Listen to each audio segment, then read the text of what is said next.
Sinagip ang negosyanteng Chinese national na biktima ng kidnap for ransom sa Batangas. Arestado ang 12 suspect, kabilang ang 6 na Chinese. Nagbabalik si Brian Castillo.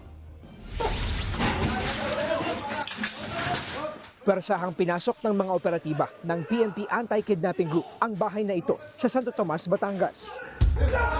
Pagpasok sa isang kwarto, nadatna nila ang isang negosyanteng Chinese national na dinukot umano sa harap ng isang kondominium sa Parañaque City nitong July 1. Nag-ugat ang operasyon matapos dumulog sa pulisya ang kaanak ng biktima. Supposed to be, ibebenta mo yung sasakyan ng kaibigan niya na from China. Siya lang ang magdadala. Pati swapin, nung dadalhin niya itong sasakyan, doon na isinagawa yung sa kanya.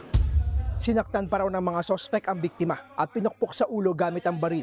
Nanghingi pa raw sila ng malaking halaga ng ransom sa pamilya nito. Sa magkakahiwalay na operasyon sa Batangas, Makati at Pasay, nadakip din ang 12 sospek, kabilang ang 6 na Chinese at 6 na Pilipino. Ating pong napag-alaman na sa grupo na ito ay involved na rin doon sa other kidnapping cases.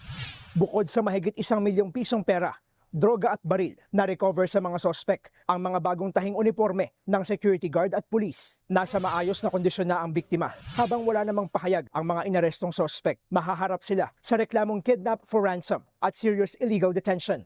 Nagbabalita mula sa frontline. Brian Castillo, News 5. Mga kapatid, Cheryl Cosing po. Maging maalam at may pakialam sa mga napapanahong issue at headlines.